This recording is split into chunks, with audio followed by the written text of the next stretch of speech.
Well, good morning. It is a pleasure to introduce our activity leader for this IIP event today, Professor Giampaolo Beretta, who graduated in nuclear engineering at the Politecnico of Milano in Italy, and then came to MIT for his Master of Science and PhD in mechanical engineering in this department. He stayed in the department as an assistant professor from 1981 to 1986, and then moved back to Italy, where he became a full professor in 1994 at the University of Brescia. He is an expert on the foundations of thermodynamics, especially active in the conceptual and mathematical foundations of non-equilibrium thermodynamics. He is a fellow of the American Society of Mechanical Engineers and a member of the selection committee for the Prigogine Prize in Thermodynamics. He visited the McKee department several times during the past 8 years to help organize the Keenan Symposium in 2007, and later to co-direct, together with Professor Gonian, a faculty exchange program sponsored by the Curriculo Foundation in Italy that has managed to successfully engage 9 McKee faculty in joint research with colleagues of the University of Brescia. So today, Professor Beretta will not talk about thermodynamics. So, Professor Beretta, the floor is yours. Thank you very much for the introduction. And it is a pleasure to be here and to have this opportunity to talk to you about something that is not the thermodynamics, with no formulas except just a couple. Okay, so the first thing we have to, we have a long plan today, so it will take about an hour or a little longer. I'm going to talk a lot about energy and some doubts that we might all have. There's nothing really new or particular of any kind of important research here. It's just a homework that anybody could do by just browsing the internet.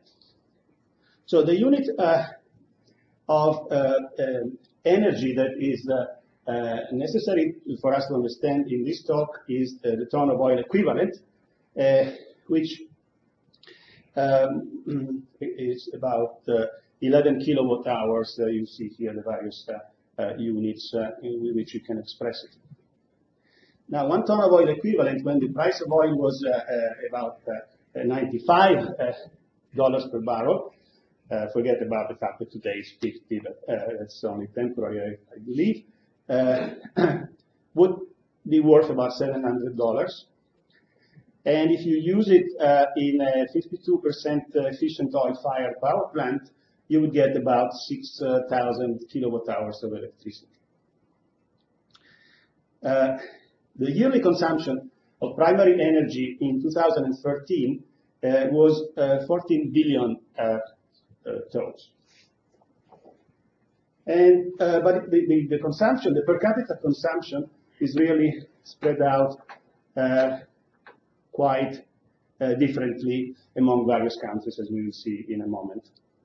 And also the retail price for those 6,000 kilowatt hours in various countries is quite different. In Europe, it would be about $1,700. In Massachusetts, though they're probably increasing it these days, but it's about $900, and the US average is about $670.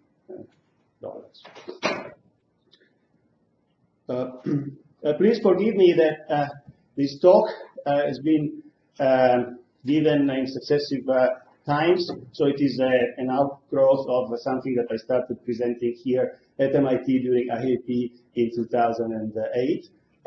So I've done some updates, but some of the view graphs refer to different years, so nothing is really updated to 2014. and you will forgive me about this. Also, you will find at the end of the talk, I'll post these slides online, so you'll be able to see them, and so you don't have to take notes. I'm going to talk about a little bit of the history of energy, and then I will talk about the problem of CO2 and climatic change. I would like to dedicate this little event to my three thesis advisors, Professor Silvestri, Professor Keck, and Professor Giftopoulos, with whom some of you may we know that we have written this book on thermodynamics that he liked so much. And you can also visit these websites that we have done in their memoria, where you can find all the collected works, all the papers, PDFs, and so on. So here is the last 150 years of consumption of global energy, very well-known graph. You see it goes up only to 2013, and you see how it is spread. We have, of course, coal, oil, gas. There is something that is not really typical, and it's unusual. It's this 10% of biomasses that I like to put in. Let's see if I can keep it. Steady. Well, forget about it. Okay. These biomasses are not the modern kind of biomasses. These are the biomasses that mankind has always used, because in rural societies you use animals which provide the work power. Think that, for example, until still in 1925, just in the U.S., there were more than 30 million horses, and you had to feed them. And so the forage for that is an energy resource, and it goes into the proper account of the history of the energy consumption. So that accounts for about 10% now. And so that moves a little bit the percentages with respect to what you might find in the BP Amoco statistical review of energy, where you find these percentages. And so you see the units are gigatons per year. There is an uneven spread of per capita consumption. This also is a data that comes from the BP Statistical Review of Energy. As you see here, this is just updated to 2007. And here I have some global numbers for the global energy consumption that went from 1990, from 9 to the 14 of 2013. And the per capita consumption, on average, that goes between 1.7 about 20 years ago to to about 2 tons per year per capita. But you in this country, you're not average. You are consuming still about 7. Whereas there are other countries here that are below 2. And Europe is about 3.5, 3.8. So this is a subdivision of the countries, the nations, in homogeneous groups in terms of economic and social development. That is done typically by the World Bank. Now, the history of per capita consumption is interesting if we want to try to make prediction about what the future of consumption will be. We start from the man at the beginning that simply has to survive and run all day to hunt for food. Okay? That kind of man consumes about 3,000 kilocalories per day. I mean, nowadays, if I ask my daughter how much she would consume, she would say around 1,000 and starve to remain skinny. But this is about, I'm actually, as you can see here, it's about 3,000 kilocalories. So I'm average, like a Neanderthal man. But as soon as you get, after the discovery of fire, and man begins to cook foods, to warm the caves where they live, there is a first doubling. So we go from 0.1 tons per year, which is the consumption just for food, to double. And then it doubles once more, from here to here, once we discover metals and we start working them, so it requires energy to do that. Of course, since then, there has been a lot of improvement in technology. No, we are not back at those ages. But surprising enough, you see that the per capita consumption hasn't gone up much. That is because technology has managed to do, even in the early stages, to obtain the same benefits with less consumption, so efficiency. So people have learned ways to do the same things, consuming less. And that is a common standard of the entire Greek and Roman period, where rural societies has been joined by artisan society, and until comes industrialization. Okay, industrialization is a big change.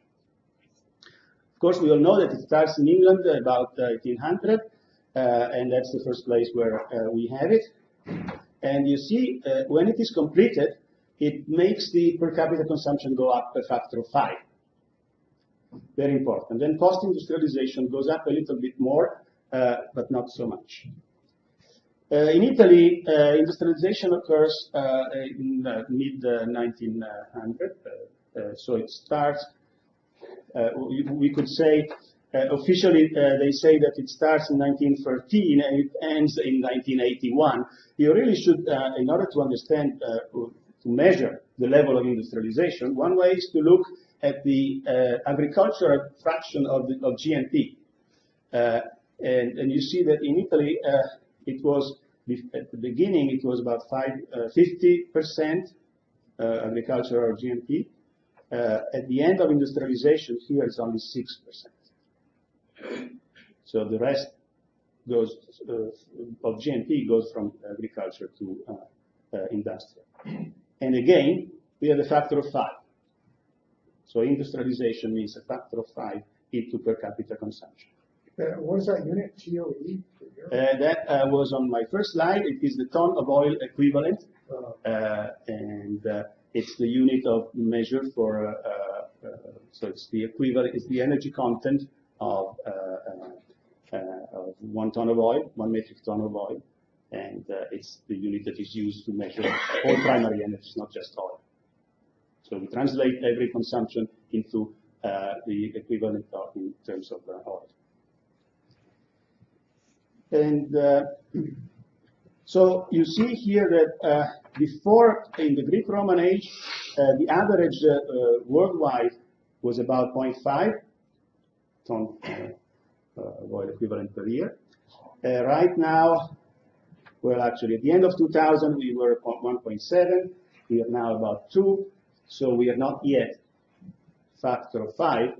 In fact, the world is not entirely industrialized. Okay. Now, the per capita consumption is an important element in making predictions and forecasts for the future of energy, because it is correlated with many social and economic measures of development.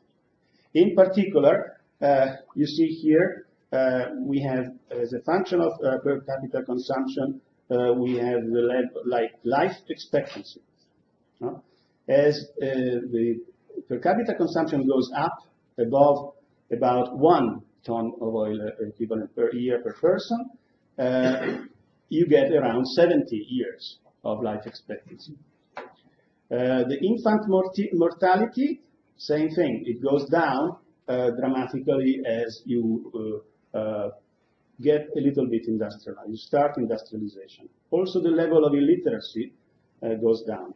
But the most striking graph is this one, which shows the fertility. It's the number of born alive per woman. This is, of course, a very important ingredient in determining the demographics of a given country. If we are in rural societies, we are below like 0.5, we are here, you see the fertility is very high. There are countries where the population doubles every 25 years. As you go to industrialized countries, the fertility goes around 2. Some countries that are industrialized, have been industrialized like Italy, we have the Pope that is pushing people to make children now because we are below 2. And of course that's risky in terms of survival of the population, the original population of the country. So why, you may wonder, why is this difference? Why is that rural society make so many children and that the industrial societies make so few? Any guess? Well, Support in old age. Well, it's making children in a rural society is your wealth. The more arms you have to work on your fields, and the more people you can afford to feed. And of course, you have to take care also of the non-productive elements of your rural society, the elderly and the children. There is no social security or things like that. You have to take care of your own people. So the more souls you have in your little crowd, and the richer and the better you are. As soon as you get into industrial society, you know, having children is really a luxury. It's very costly. Forget about paying the tuition at MIT. If you manage to have them there, but also raising your children is very costly. And in fact, you see here that the exceptions to this rule, namely the countries that even if they are above 1, have a fertility which is higher than 2, are, guess what? The countries that are rich because they have oil. See? Those are the exceptions. So those are the ones that can afford the luxury to have many children. Still. All right, so this is another important ingredient. And of course, so we talked about the per capita consumption. Now we need to understand, if we knew that per capita consumption, if we multiplied by the number of souls on the Earth, then we know the global consumption. Well, the World Bank makes predictions about how the population will grow. Groups of country per groups of country. So here is a prediction.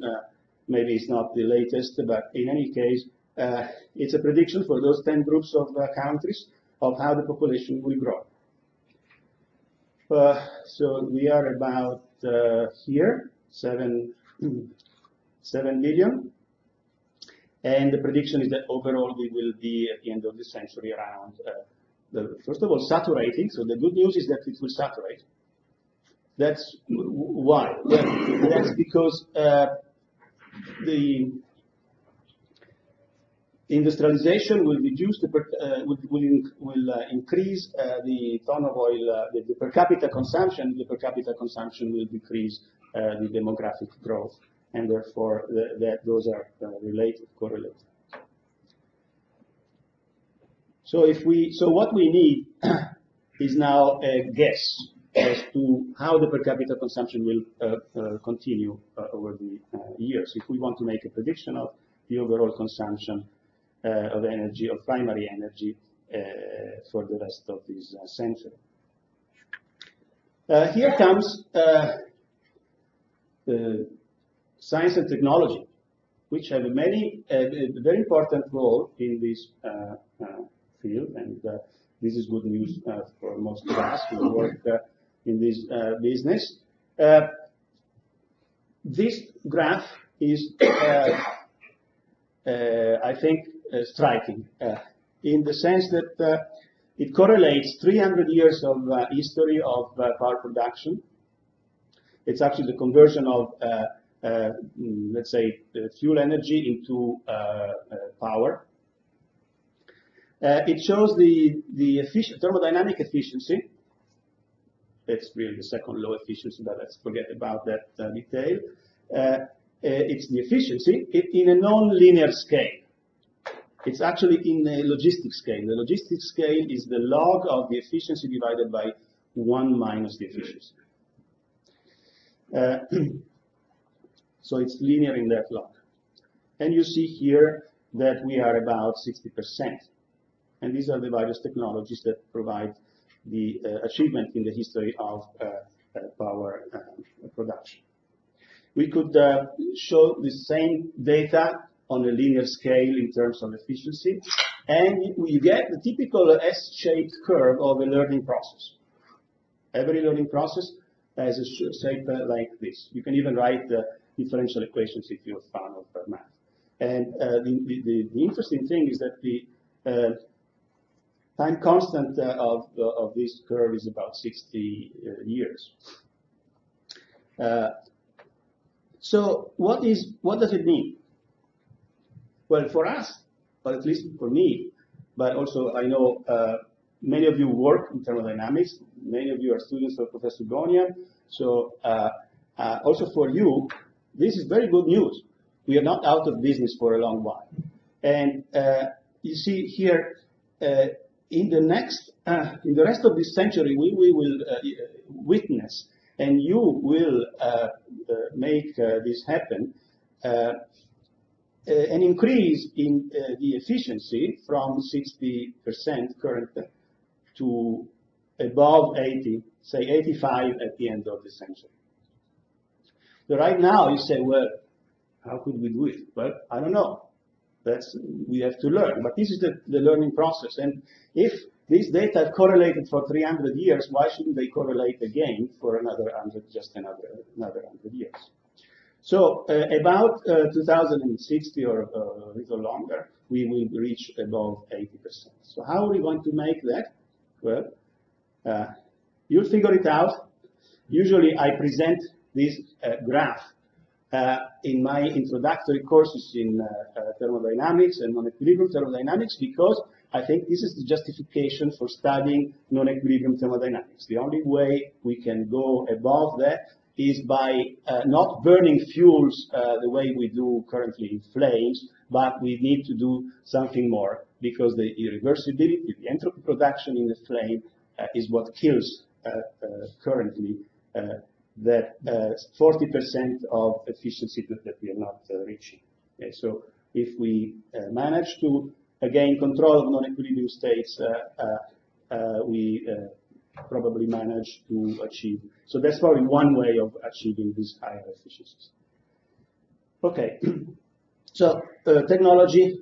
So for this talk, the message is simply that technology will produce improvements, and so we will be able to, as we progress, to obtain the same things with less consumption. So let me take out my crystal ball for the first time here and say, all right, let me make a guess of how the per capita consumption will proceed over the rest of the century for each one of those 10 groups of countries. This is done for the purpose of having a factor to multiply by the population and then get the overall consumption. The idea is that, the hope is that, for example, the blue curve up there, this one, is like North America, is that we go down from the current 7 to, say, 5 Of course, it's not necessary that we go like the other countries, because there are geographic and other climatic reasons for having a higher consumption here than, say, in Egypt, where you don't need air conditioning because the air, yes, it's hot, but it's also dry. So you don't need a lot of energy consumption for climatic problems. And so every group of countries has their own peculiarities. But what is important here is that the guess is that for those that are already industrialized, the per capita consumption will go down, whereas for the ones that are in the process of industrialization, the consumption will go up, but not by a factor of 5, because that increase will be mitigated by technology improvements. Okay, so that is the hope. And so if that is like so, then if we multiply these two graphs, group by group of nations, we get a prediction for the global primary energy consumption. In fact, you may go back, you will find online, it's already online, it's been there always, my lecture here in 2008, and then I gave it several other places.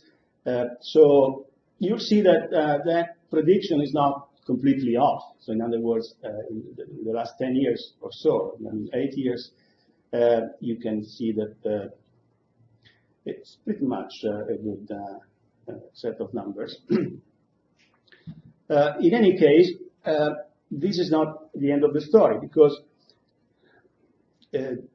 we need to understand how are we going to meet this energy demand. This is the energy necessary to sustain the predicted development. So I need to take out again my crystal ball a second time to say how we will, what mix of energy technologies will allow us to fulfill this demand. Now, before I do that, I need to be careful, because the energy system has a lot of inertia. And look at the history of the market fraction of the various energy resources that we have been using in our history. The brown curve is wood, and here it is, about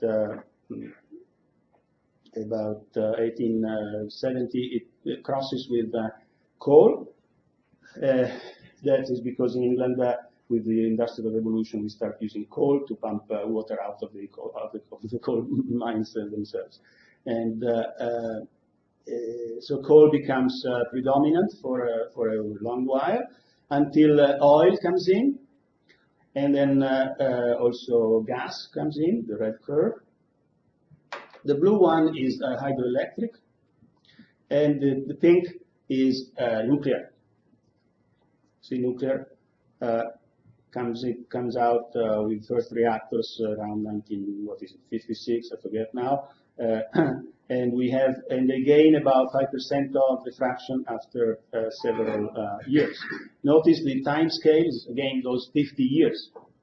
This is quite related to the rate at which we learn technologies, and we transform the technology from the lab to the real life. So even if, say, yesterday we proved fusion finally in the lab, well, it will take us about 50 years before we get it to have a sizable fraction of the market. Don't think that you can do it faster, because this kind of market has a lot of inertia. So what I said for fusion is valid also for the yellow curve there, which is renewables. We would all hope that we could do everything with renewables. But it's impossible to do it even in terms of time scale. Forget about the economics. It takes a long time to change a system like this. So this is my prediction. Just some curves. So that yes, renewables will go up. They will probably reach 10% by the end of the century. That is very good news. They cannot go beyond. So we need to take care of the remaining 90%. Hydroelectric will stay the same, more or less, because we have already used every little mountain, every dam that is possible to construct. So all the rest that we have is nuclear, and then the fossil fuels. Since I study nuclear engineering, I want to be a bit optimistic about it, and that hopefully some of the geopolitical problems that sort of keep it down will get solved. It doesn't look like that, but in any case, this is my guess. And so nuclear will eventually go up and cross all the others by the end of the century. That is the prediction. And oil will cross, you see there is a crossing here. Okay, here it is a crossing that is about 2025, 2030. This thing predicts a crossing of oil, gas, and coal. All right. So if we do that, I have a question. Yeah. Why do you predict that the use of coal is going to increase again? Oh, because you'll see it in a moment that coal is the most abundant and cheap. And since we are driven by economics, nuclear and coal are the cheapest ways to do it, and eventually we will get there. And coal doesn't mean that we will burn it the way it is currently burned in like early development countries, or like we did it in the beginning of industrialization, where all our monuments became black and so on. By coal, I mean high technology coal, where you filter the flue gases, and so what you get out is good, except for the CO2 problem, which we will face in a moment. You mentioned that alternative energy, you said that would cap out at 10%, if I understood you. That is my guess. And Yes. what's the limit there? I mean, it seems with wind and solar, we're just beginning to grow. I mean, Yeah. here in the U.S., we have the Great Plains with abundant wind. And Yes. Well, it will go, let's say that it will go up, but it will compete with the other technologies. So the economics will come in. And sure, if the other fuels costs will go up, then these renewable technologies will compete well. Today, that the fuel cost is very low, they don't compete well, they need subsidies, and we all pay those subsidies without really realizing it. So I'm sure that we will never get to 100% renewable scenario until there are technologies like nuclear, and until there are fuels around. So the question is, do we have enough fuels around to sustain this kind of scenario? So take it just as a possibility, just as an excuse for making the subsequent calculations, because the story is not finished. This is just the beginning. In fact, having a scenario allows us to calculate how much we need. So these are per year consumption. If you do the integral of these curves, you get the cumulative consumption, for example, up to a certain year. So here, if we get to year 2000 and you integrate the red curve, you get the oil. This is oil, not oil. It's that we consumed so far. I mean, until 2000, we consumed 110 gigaton of oil, 150 gigaton of coal, 60 of natural gas, and then 10 of nuclear. And if we go on according to this particular scenario, and so we integrate the curve not until 2000, but until 2100, then the oil consumption overall will be 370. So if you take the difference between 370 and this 110, the difference, 260, is what we need to sustain this scenario for the rest of the century. Do we have it? Do we have that much oil? And we have the same numbers for coal. So, like 490 minus 150 means whatever, and oil, gas. 360 minus 60 means how much gas we need. Do we have it? Well, here was the picture. I didn't update this.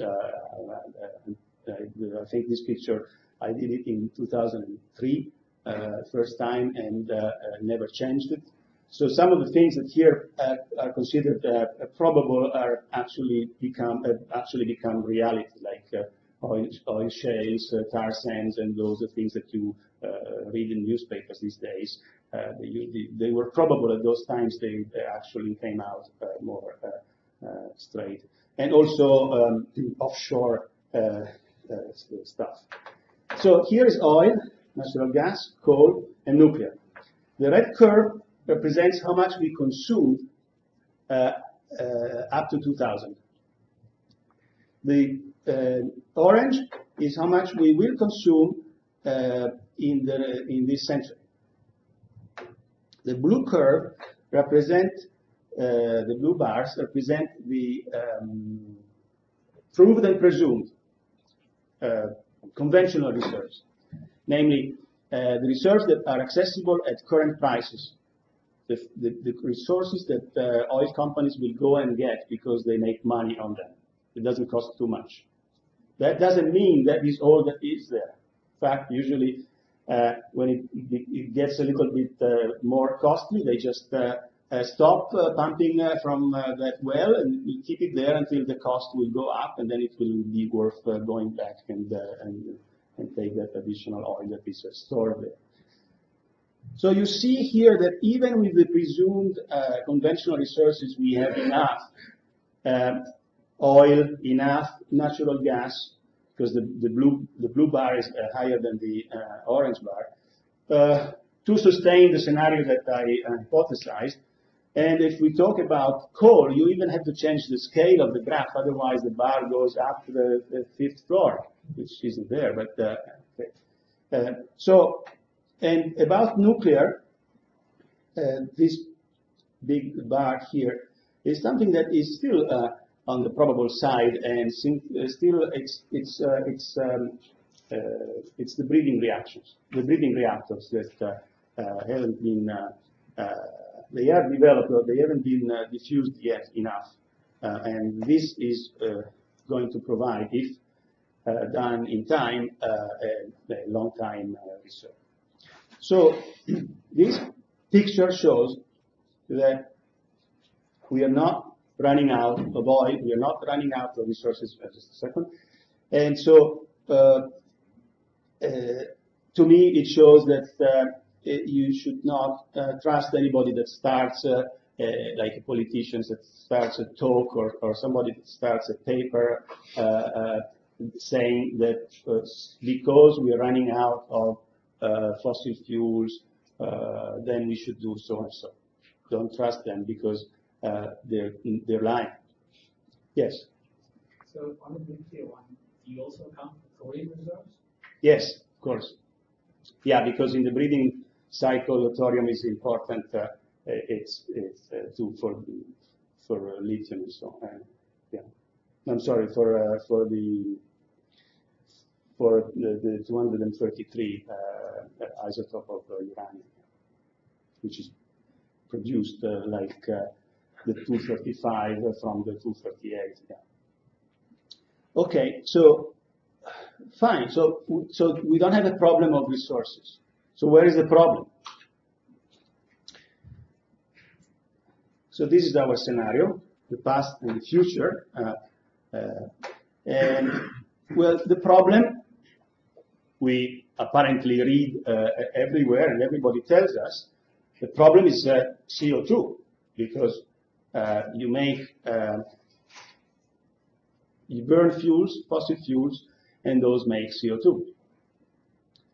And if you want to make a quick calculation of, it's just back on the envelope calculation here, because I just used stoichiometry, so to speak, to do it. you can say that if you burn one ton of oil equivalent of coal, you produce 4 tons of CO2, of oil 3.1, of natural gas 2.3. You should, if you want to do a better calculation, you should really do the entire life cycle around that ton of oil equivalent. But this is enough for us to obtain these curves. So these curves represent in gigatons of CO2 the amount of CO2 that we have emitted. So emitted in the atmosphere during the past century, and the prediction that goes with the scenario that we just outlined. And again, also in these curves, you can do the integrals and calculate how much overall CO2 we have put in the atmosphere and how much we will put.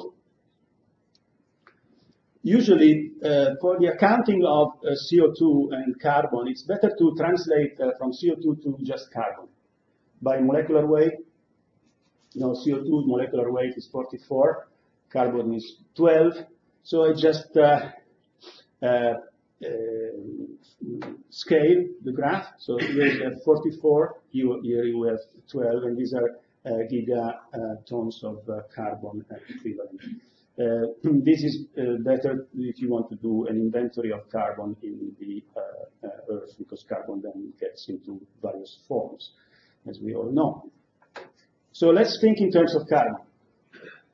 Up to 2000, we put into the atmosphere 300 gigaton, and the plan is, according to this scenario, that at the end of the 2021, at the end of the century, we'll have done 1100. So the difference is another 800 that will go into the atmosphere. You make a sort of an average. 800 over 100 years is 8 per year. So 8 gigaton of carbon per year is the rough estimate that goes along with every other scenario that is around, more or less, for the rest of this century. So is that a problem? Apparently, we are told that this is a problem. Okay? So let's see how that is a problem. The problem is that this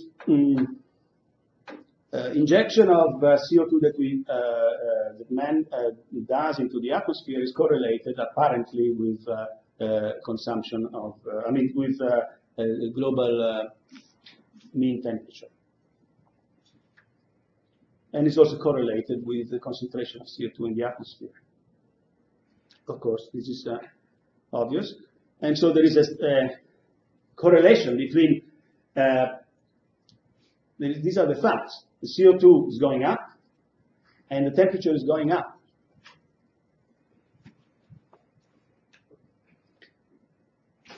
Now, is the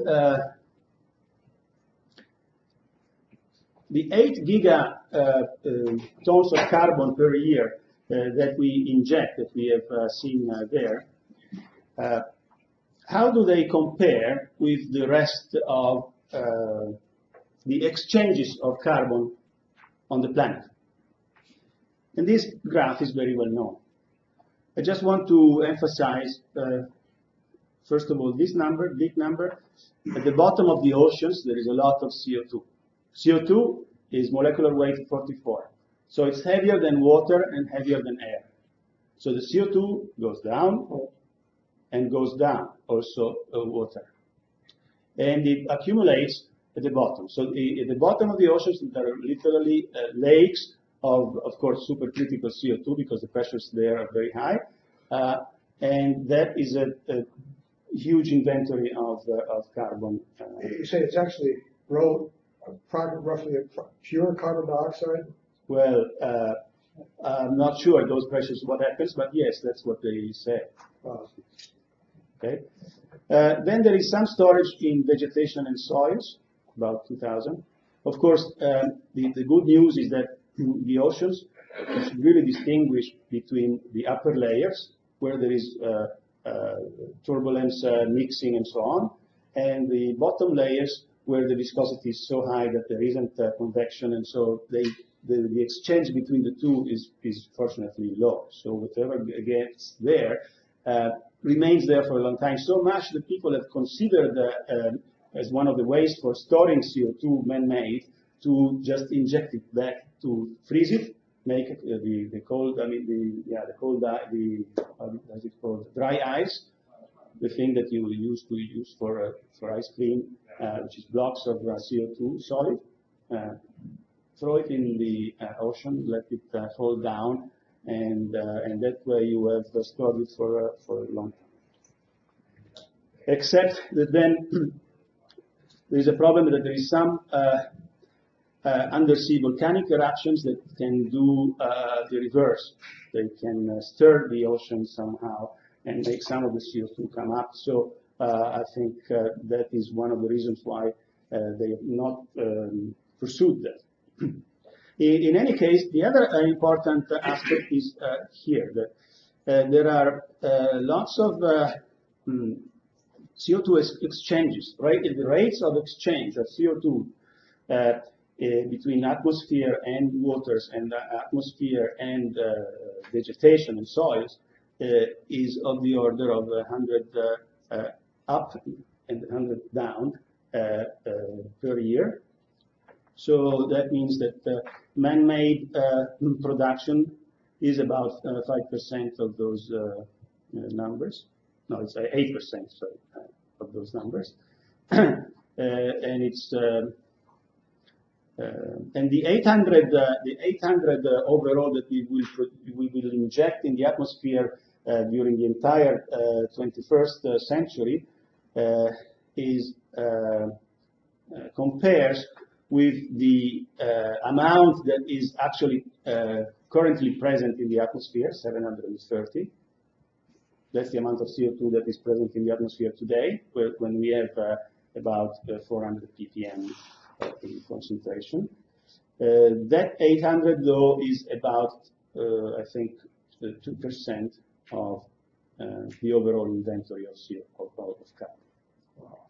So it's a sizable and important amount that we are going to generate to the emissions in this century. So how do we calculate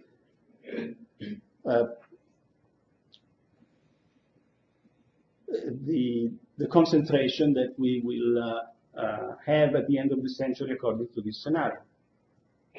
See, right now we have, let's consider year 2000. In year 2000 we had 360 ppm. And the amount of CO2 in the atmosphere was 730. So if you do the same proportions, since the beginning of the previous century we were 280 ppm, that means that in the atmosphere we had 570 overall.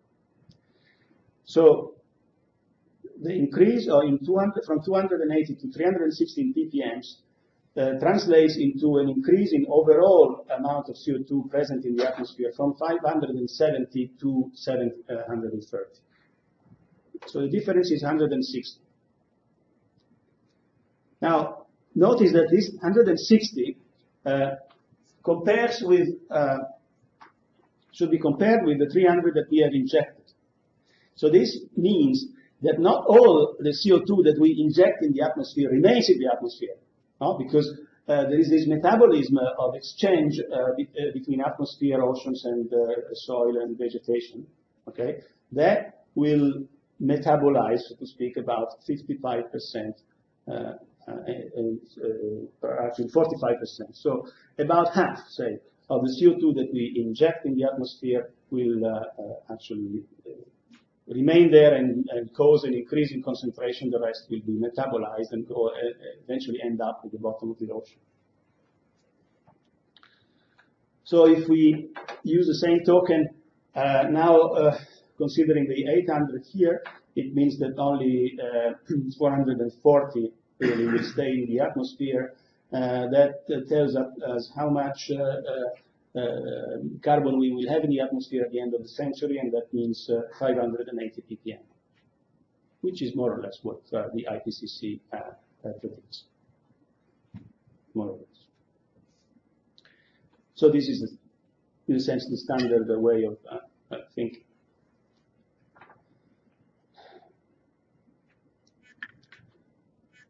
So the question is, all right, now we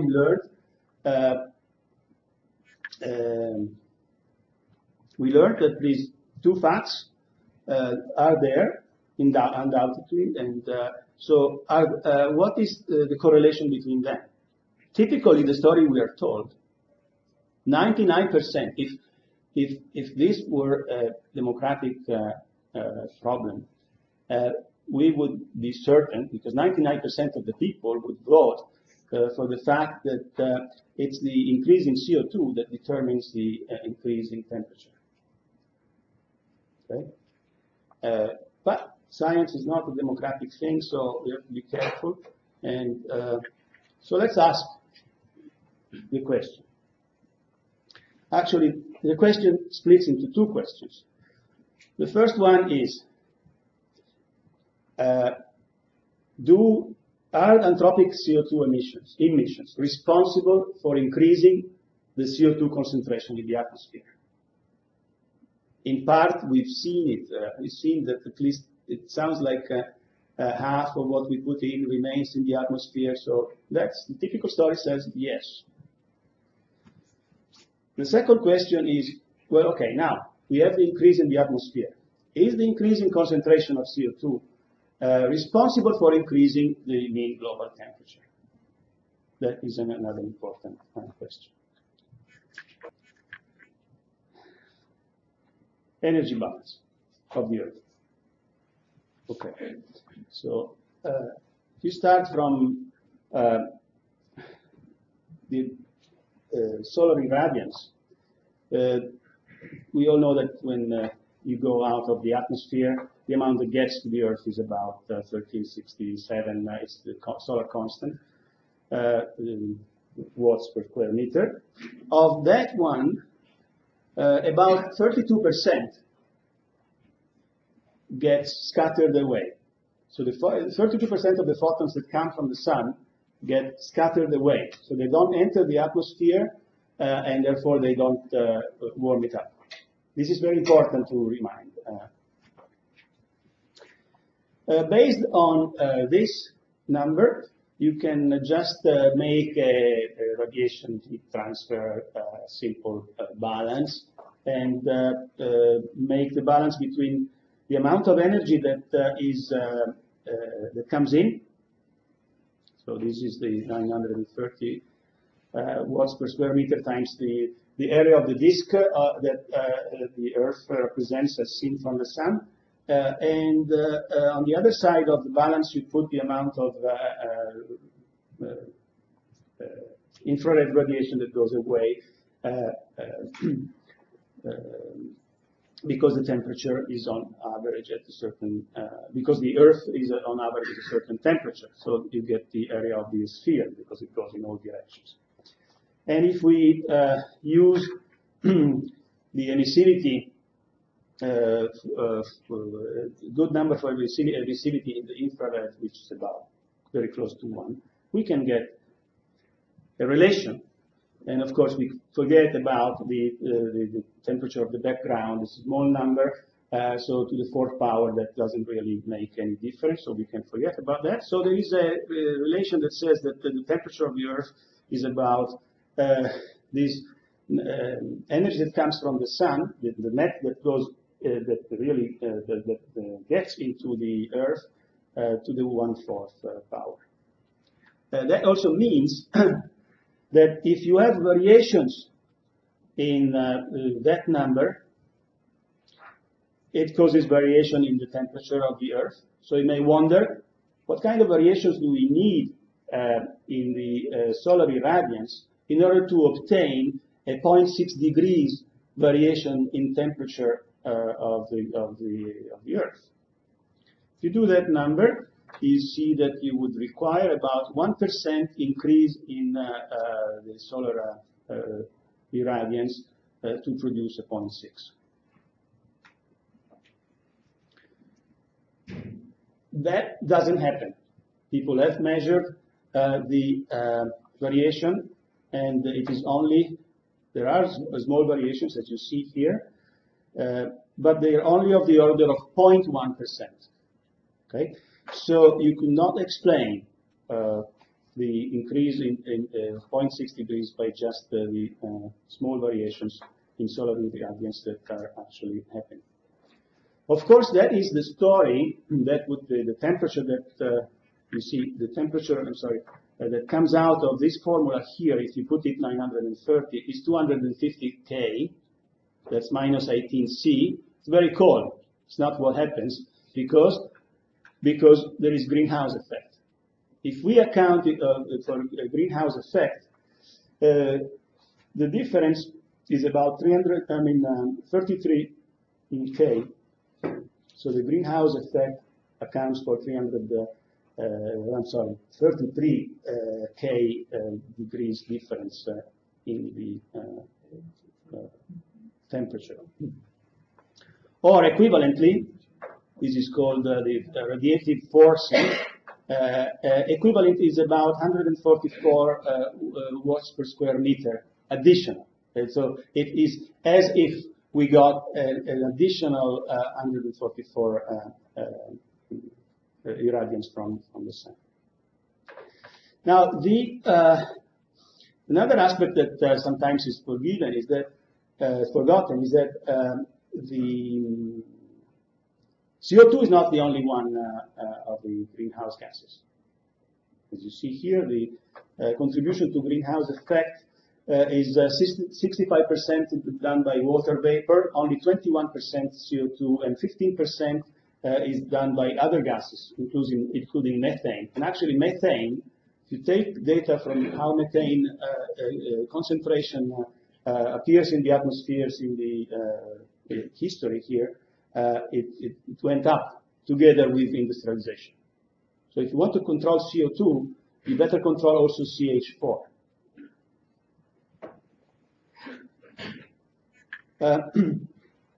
There is a relation of this 144 is I would say pre-industrial or beginning of last century. The IPCC gives a formula that relates the radiative forcing to the concentration of CO2. It's logarithmic related. So if we apply that formula, say from year 1850 to year 2000, where the concentration goes from 280 to 360 ppm, we get an increasing radiative forcing of 135, which adds to the 144, 1.35. Okay, so that translates into about 0.3 degrees C, showing that just about half of the 0.6 degree increase in temperature can be attributed to CO2. The other half is due to the increase of the other greenhouse gases or some other effects. Because here we're still thinking in the scenario that the variations are due by just CO2 and now, if you do the same for the rest until the end of the century with the numbers that we gave, that will give us an overall increase of 0.9. And so, if you apply the same factor of 2, the guess says that we will have an overall increase of 1.8 degrees C at the end of the century. So far, we had 0.6, and at the end of the century, we will have a 1.8 anomaly, the temperature anomaly, namely additional temperature with respect to what it was in 1850 or 1990. Okay.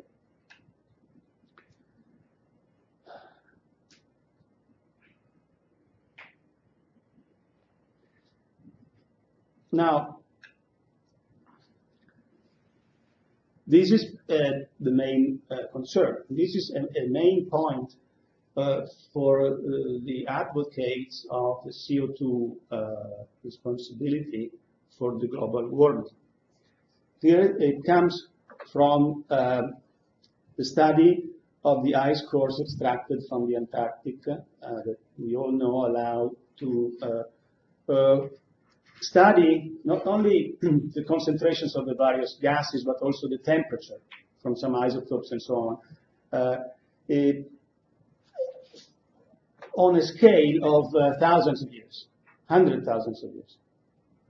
So you see the various ice ages and so on.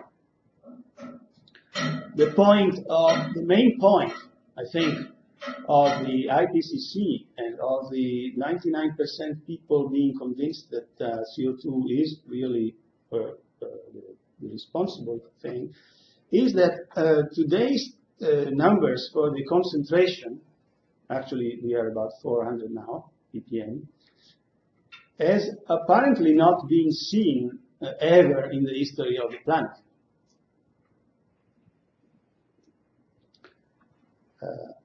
So it's the real anomaly, and it's certainly man-made. The temperatures instead have been seen in the past. The 0.6 increase, even the 1.8 that we might have at the end of the century, is still within the range of fluctuations that the planet has seen.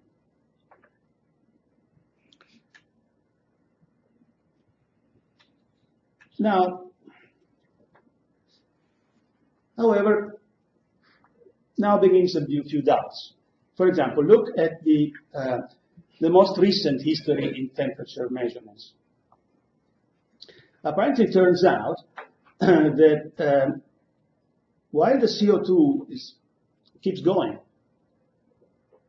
probably because of man-made contribution, the temperature has stopped following for the last about 20 years.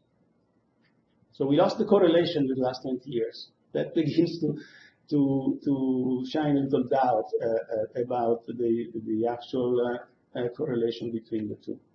This is an opened up graph. So you see here these various curves, various colors represent various places where people measure the global temperature. So you see it is about flat in the last 15 years, on average, of course, whereas the CO2 kept increasing. And by the way, the average is 400 ppm. But because of the fact that CO2 is heavier than air, it concentrates in the bottom. So at sea level, if Mauna Loa is the mountain where they typically measure this, and which corresponds to an elevation which corresponds more or less to the average, it's 400 ppm. That corresponds to 500 ppm at sea level. So there's a concentration that goes there.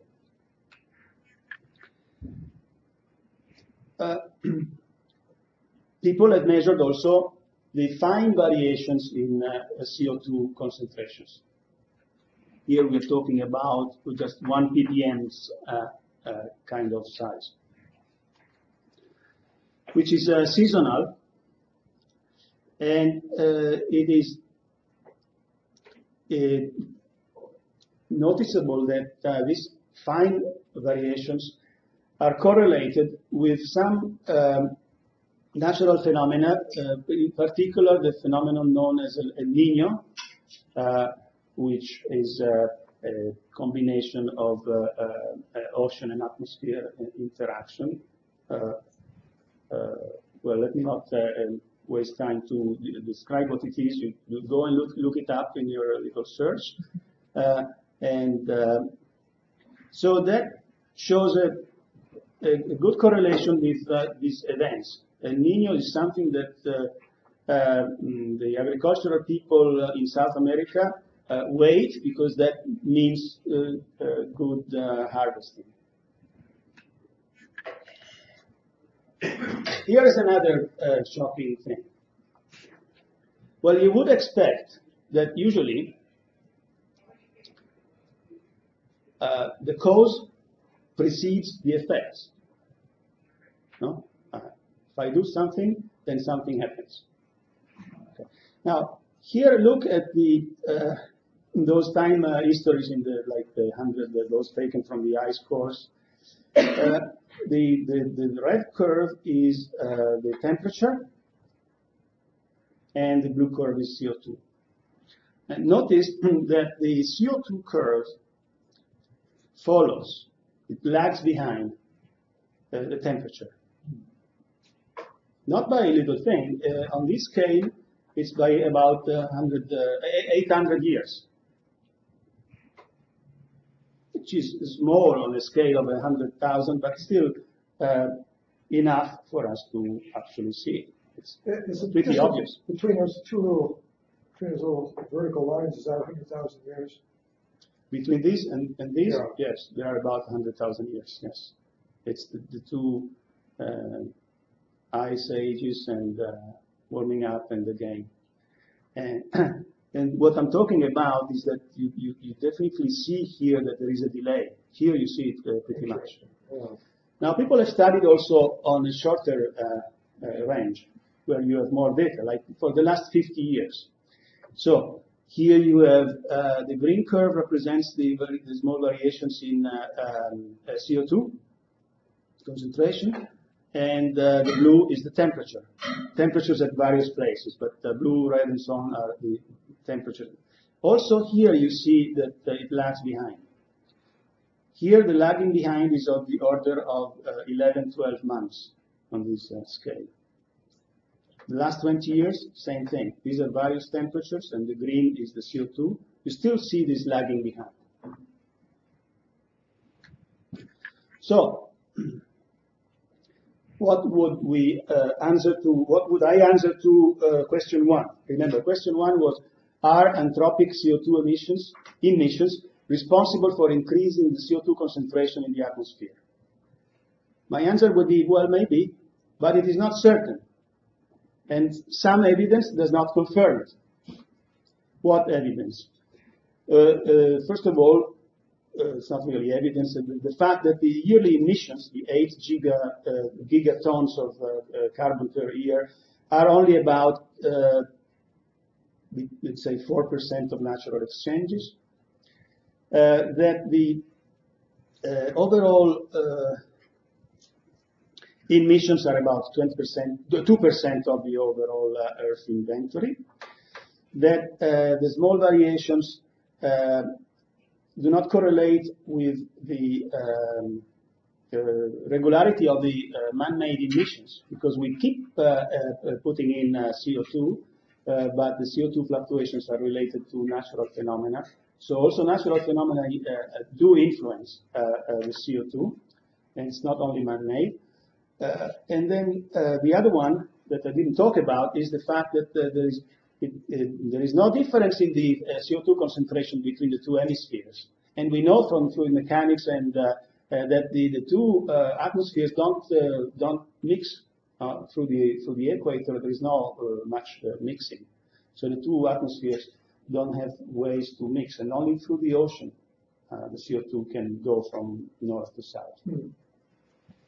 All right. So that is question one. Question two was: is the increase in CO2 concentration in the atmosphere responsible for increasing the mean global temperature? And here there appear to be several doubts, because there is some experimental evidence that does not confirm it. For example, no warming over the last 20 years versus continued increase in concentration, because we didn't stop producing CO2. The CO2 kept going. Measured increase in CO2 seems to lag behind the measured increases in temperature, and not vice versa, as a typical cause-effect sequence would require. And the lagging is about 800 years on the scale of 100,000 years, and it's about 12 months or 9 months on the scale of 50 years. Okay, so we have these doubts. What else then can we think about that could cause global warming. So comes the question, well, we are heated by the sun. Could fluctuations in what happens to the sun, so solar activity, influence the temperature of our planet? So the question 3, and last question, is could climatic changes be caused by solar activity? And here, there is also some additional supporting observations that I like to make. For example, apparently people have measured that also other planets, like Mars, Jupiter, Neptune, and Pluto, and their satellites have shown clear signs of warming. Like Mars has 0.6 degrees C in the last 30 years. And of course, man is not yet there and not responsible yet for that. So these data seem to be correlated with Earth data. Notice again that also for Mars, some kind of radiation balance, you can determine the average temperature, and the measured variations in solar irradiance, which is only about 0.1%, is not enough to explain such large changes. And so the scientists have attributed those changes to the difference, to the albedo variation. Albedo is the fraction of photons that come and that they get reflected away, so they scatter their way, and so they don't heat the surface of these planets. So, all right, so let's talk just a few things about solar activity, the minimum that we need. Namely, the fact that on the solar surface we have a very hot, about 6,000 K temperature plasma, and the photons that come from there, therefore, are radiation of about 6,000, 57, 60. Now, because of those high temperatures and because of the plasma nature, there is a lot of nice and complicated fluid mechanics there. And so we are on the right floor here, so I'm not going to enter into details about that because I don't understand them. And actually, I hope that in the subsequent discussion, some of you will explain to me a few of the questions that I have. In any case, there are these magnetic storms on this surface of the sun, and they account for what is called generally solar activity, which is measured by a number of phenomena, one of which is the so-called sunspots, which is black spots that have been seen in the history by a lot of people. Even in 1700, the people measured the number of sunspots. You will see the counting there, and they produce these flares, which is bursts of charged particles that are sometimes ejected vigorously towards the space. And then they are ejected, and then they get, since there is nothing there, they will travel and they eventually get also to the Earth. Apparently, a couple of years ago, there has been one major flare that if those charged particles had hit the Earth, it would have caused a major crash in the entire electricity network, like something that happened in 1850 when a big magnetic storm produced like the melting of transformers here in the Earth, and so it is a real phenomenon. Now again, the simple solar activity, so the simple fluctuations, that generates also a small fluctuation, the 0.1% fluctuation in the solar irradiance. But that's, as we said, not enough to explain global warming. It is nevertheless correlated, as you see here. There is a correlation, strong correlation between irradiance and solar spots, sunspots. So by watching the sunspots, you can see, you can measure the solar activity.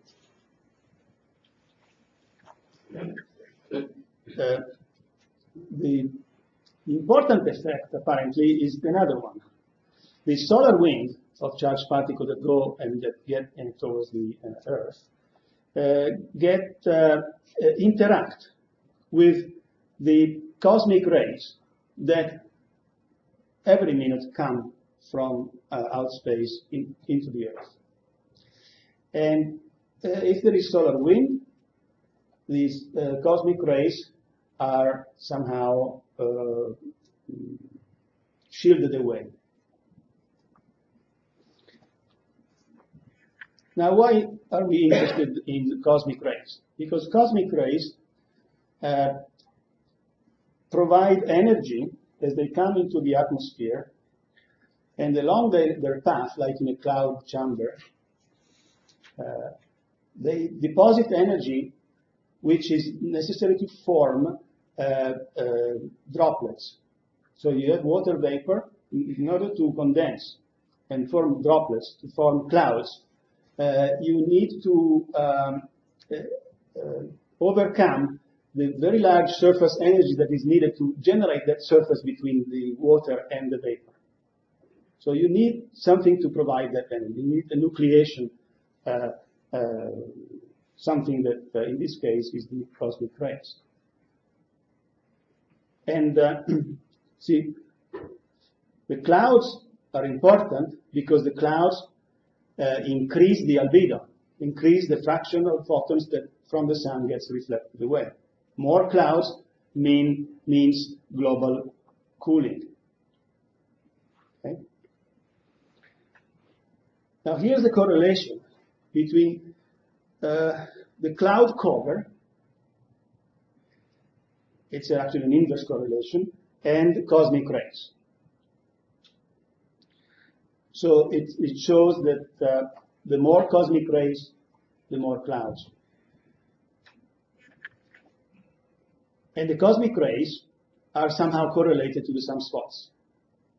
So this proves, although I have a question here for you, but the data shows that there is a strong correlation, inverse correlation between sunspots and cosmic rays that reach the Earth and therefore generates clouds.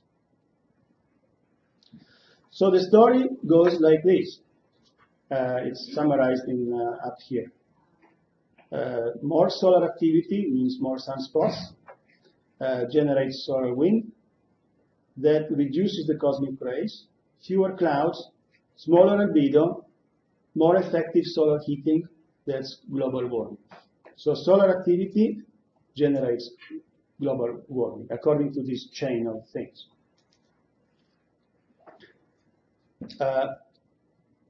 Of course, there are scientific papers. I can give you some references in all sorts of important journals, Nature and so on, that try to explain this, but I don't think it is at all clear or very clear especially what is the thing that the missing item is why does the solar wind interact with the cosmic rays?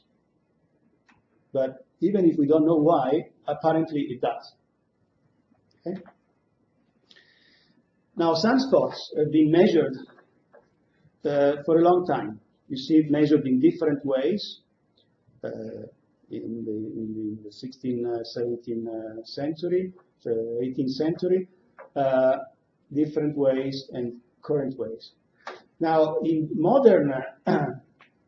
So what is the vertical axis on that graph? Actually? It's the sunspot number. So the number of sunspots that have been seen during a year.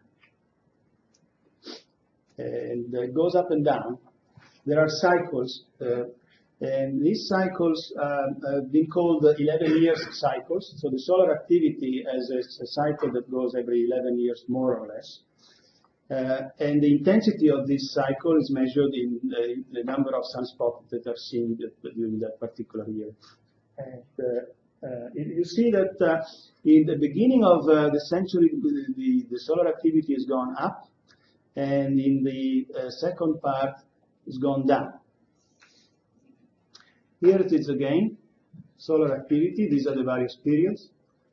We are currently facing a particular anomalous period in which not only the 11 years are about maybe 12 or 13, but also the intensity is pretty low.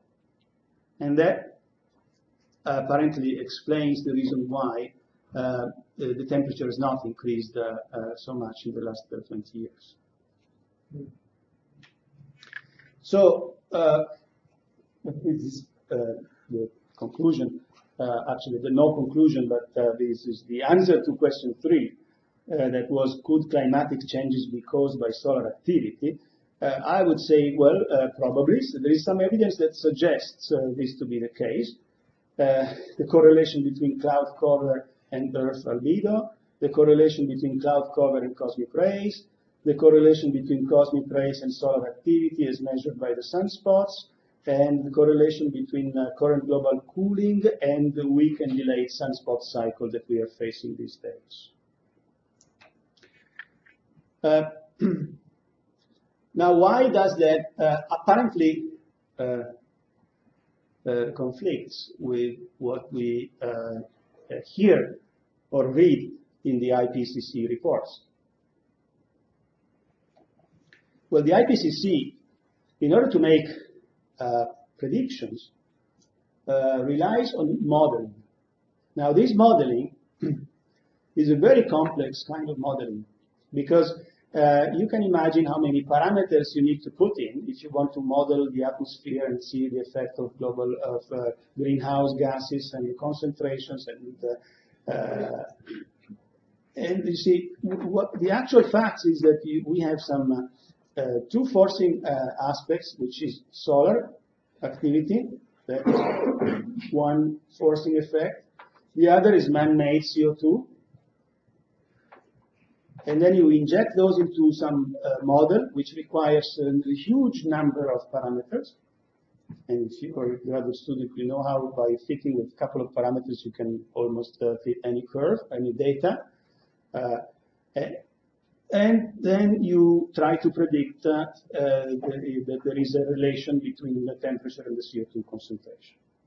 So what I'm saying is that, well, this is very risky business. And it is particularly risky if our future investments will rely or will depend on these conclusions. So now, what I would like to conclude with is simply saying that be careful. Talking about sustainable development is tricky. It's very easy to fall into the effects of bad information and cheap futurology. For example, if you remember, maybe 15 years ago, the book by Jeremy Rifkin on the economy of hydrogen economy. No? Everybody for the last, now it's over, but now for the last 15 years, everybody writing a research proposal needed to put in the first 10 lines the word hydrogen, otherwise they wouldn't even consider it. And we actually fed ourselves by doing so the bubble. Now, this is like one of those economic bubbles that now who talks about hydrogen economy anymore? The other risk that is actually more recent is the risk of distorting the market by making impulsive energy policies. And here's a story about what happened in Italy, which is, I understand, happening also here somehow. with photovoltaics. Italian politicians decided that photovoltaics was good. We needed it. We needed it soon. So they said, well, we want to give subsidies to everybody who puts solar photovoltaics on its roof. So they decided on very high subsidies and on an immediate policy that from tomorrow, if you do it, you get it. So the smart ones, of course, put a lot of photovoltaics, so much that now we have an overdose of photovoltaics, which causes all sorts of problems, including the fact that you have a lot of costly gas turbines standing by because they have to turn on when some clouds pass by, and then the photovoltaics goes down. People want the electricity, so you need the gas turbine to compensate for that. That's very costly because that's the most costly part of electricity production. So we're all paying. We all Italians are all paying the bill in the electricity bill, which has increased substantially. It's not almost doubled. And so who is happy about that? I think that the people who is happy, this is why you're smiling, it's Chinese people are happy because since they decided from one day to the next, there is no factory in Italy who makes photovoltaics. So the Italians went to subsidize the Chinese production of photovoltaic cells to put them on their roofs. Does it make sense? Is it good for the Italian economy? What's the cost per kilowatt hour, you know, in electricity in Italy? In Italy, it's about let's say in dollars would be 35 cents per kilowatt hour. Wow. It's more than double than in Massachusetts. Wow. And do you know what percentage of that was caused by this? Currently, apparently, of the electricity produced in Italy, the photovoltaics account for over maybe 12–15%. It's a lot. It's a huge number, given the problems that it generates. Okay, so you see, we need some equilibrium. It's not only in thermodynamics that you have equilibrium, you also need equilibrium when you go public with science. And notice that climate change, if you go on the Copenhagen consensus just for fun and see what are the major problems that are felt by society, what the society big letters. Climate change is only at the 6th place. So apparently climate change is not considered a major problem of society. There are other like malnutrition, alphabetization, diseases, and vaccines and so on. And of course, temperature, high temperatures have already been faced by humankind. Okay? The temperature causes the increase in sea level. If you look at the recent increase in sea level, you see in the last 20 years, it has gone up about 60 millimeters, 2.5 inches. Okay, so this is the bottom line. This is what we have to face. Whatever the cause is, this is what we have to face. So, what should we do about it? Should we go and invest in reducing CO2 emissions because we think that maybe CO2 emissions are responsible for part of the global warming?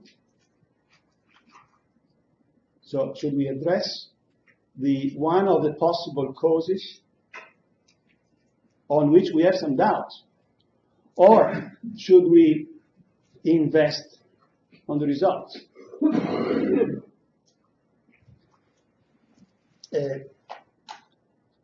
So my doubt is that my bottom line here is that, first of all, I have no bottom line. Simply, I don't know, but I'm not sure.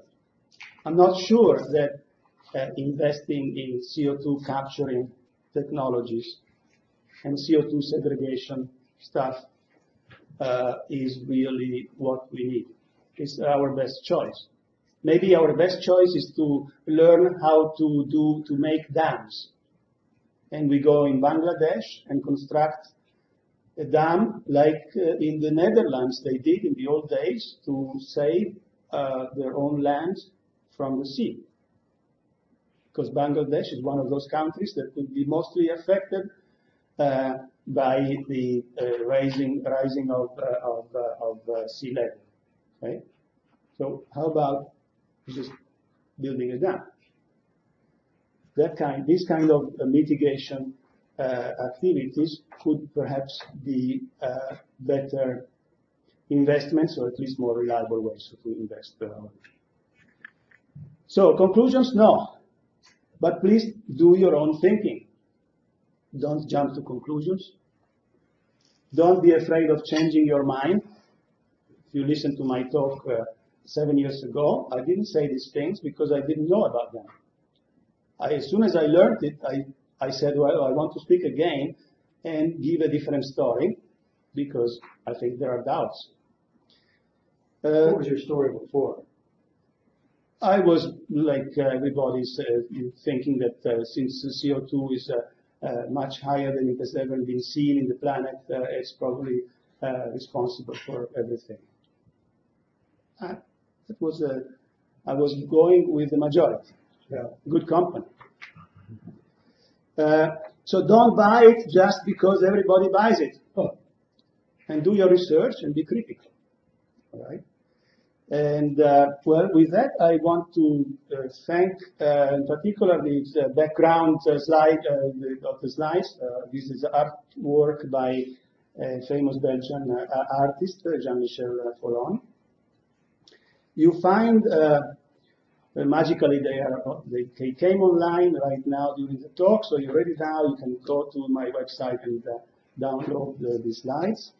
And I must acknowledge that also many graphs that I took for the second part are available in this very nice place, which is called Climate for You, with 4 as a number.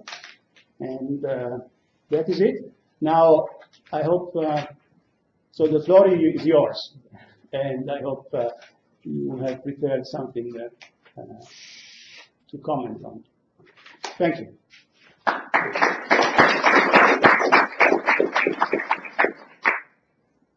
Yes. So, obviously you're saying if you don't have clouds during the day, it'll heat up more. But I would argue that at night, if you don't have clouds, it'll cool off a lot more. Versus if you do a cloud cover, it'll be insulated, right? So I don't understand how that was a significant factor in the argument. Well, the cloud, yeah. Well, it's the radiation that comes in is at different frequencies than what goes out. So what goes out is infrared. So the clouds are warm themselves, and so they re-radiate also at night. So That's still just from experience, right? If it's a cloudy night, it's a much warmer night in general than if it's a clear night. yeah, but that it's warmer on the surface level. But if you look at the overall balance, the cloud, if you assume that the clouds are at the average temperature, whether it radiates from the clouds or it radiates from the soil, it's still radiating. No?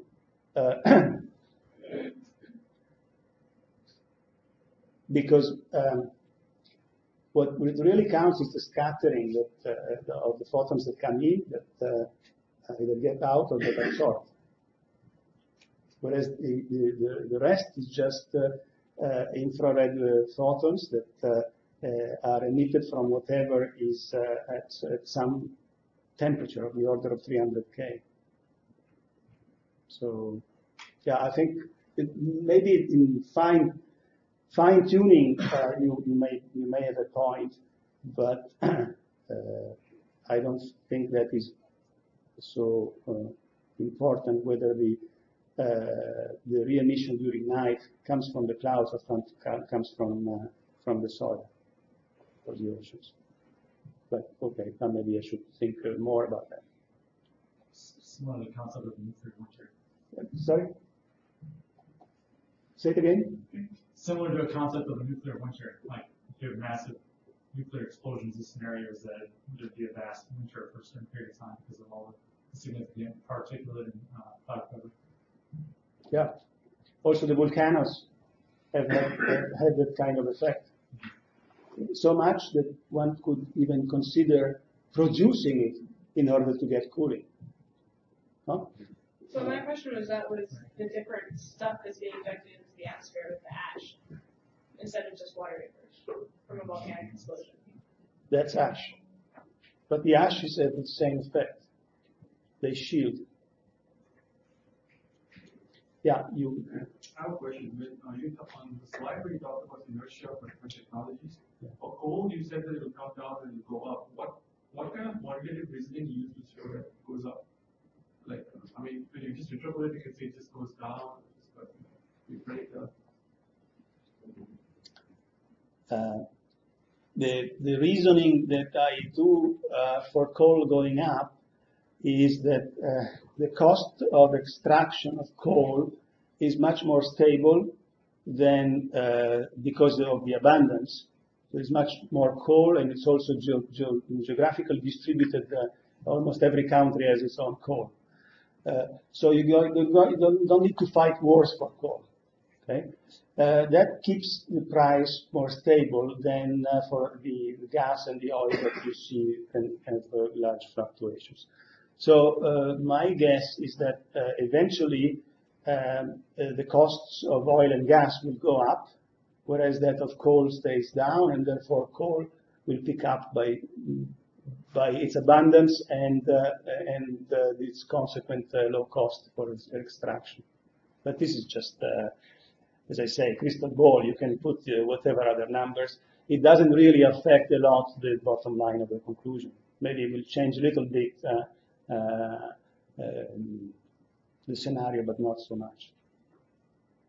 Yes? As you pointed out, the Earth's ecosystem has lots of degrees of freedom, and it's highly nonlinear, which means there are lots of tipping points where local effects can be very strongly affected by small changes.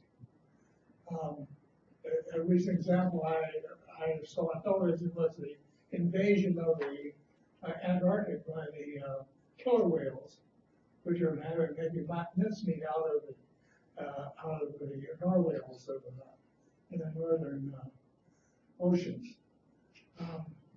But is there any chance of getting some of that fine grained effects in the modeling, or is it beyond us at this point?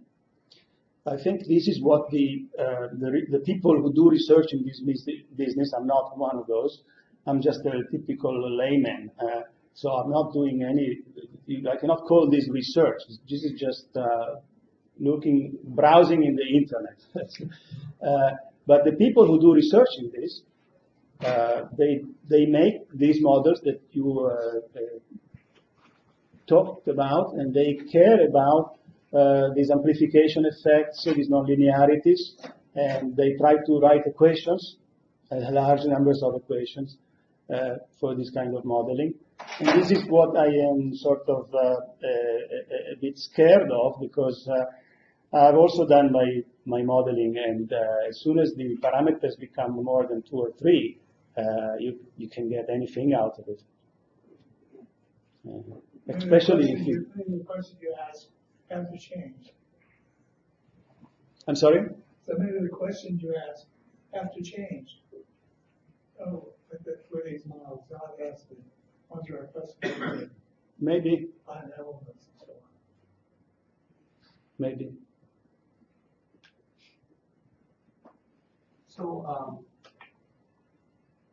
from reading on the web or hearing the news, or talking to some people who work in this area,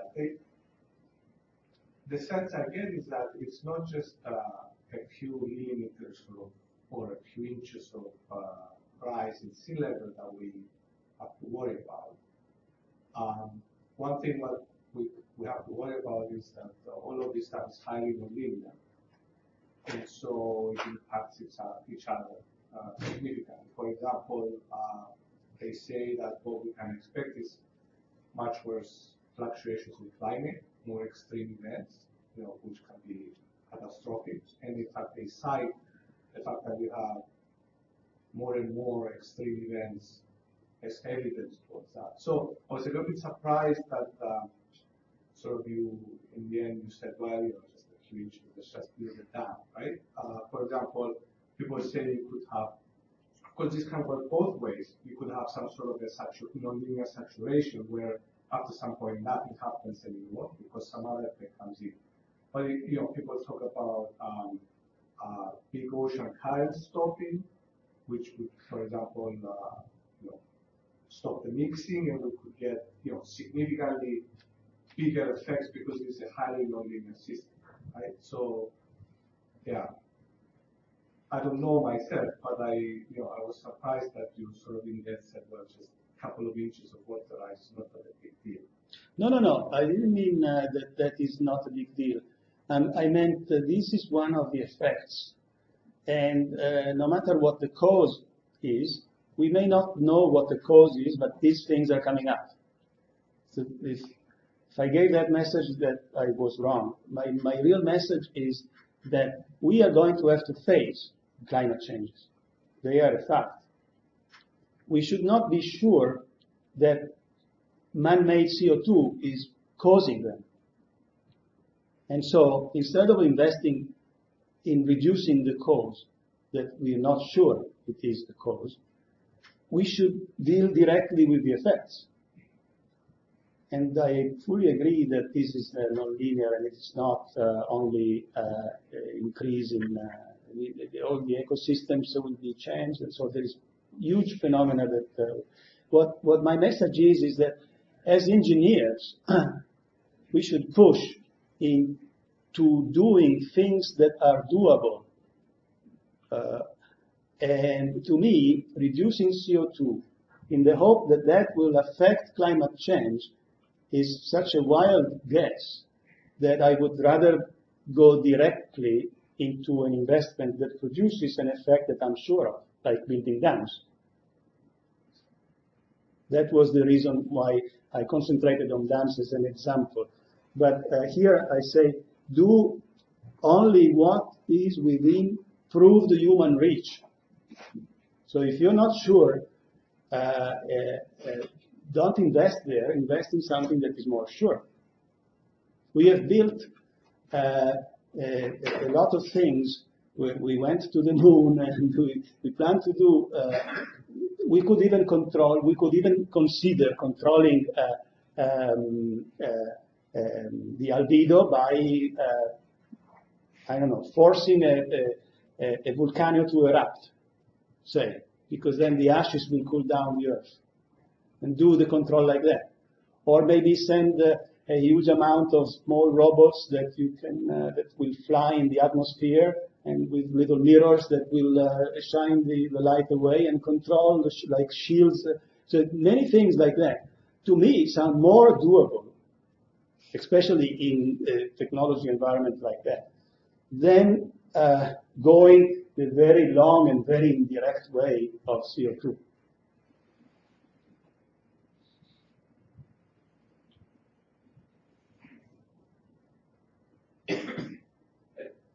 So I guess I can do the math on my own when I get back to the office. But when you talk about the tons per year of energy produced and the populations we expect by 2100, what would the world look like if we said, we've got to reduce CO2 where it was and pick a date, 2000, because that's all the more temperature increase we can take, assuming the relations.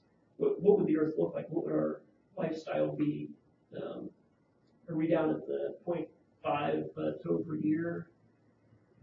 Have you thought about that or going down that path to see? No.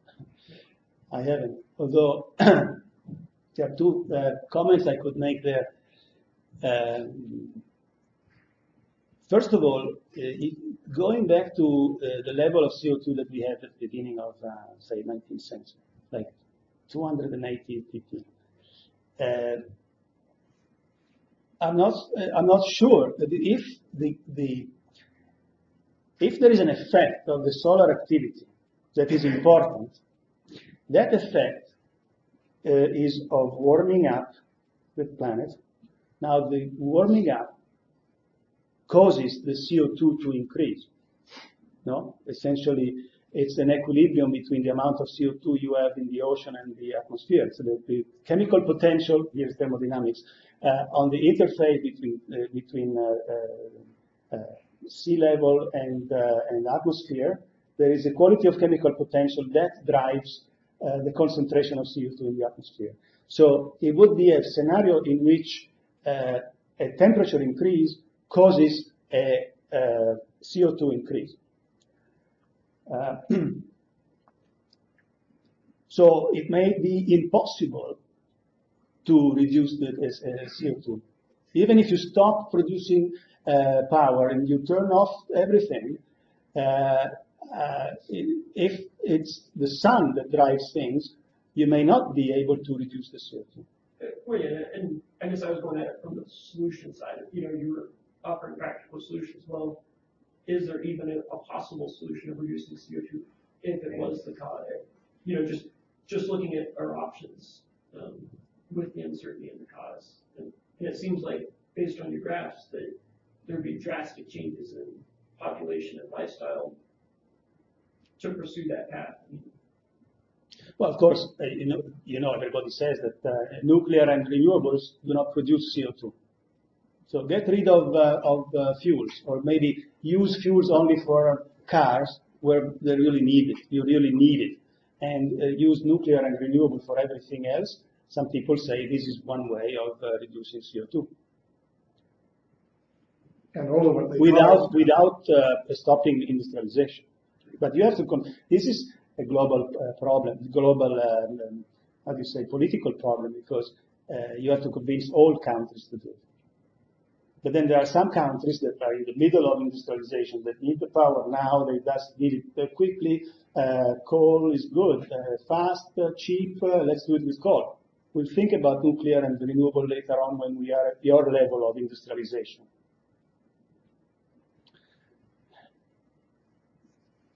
It's a very complex problem.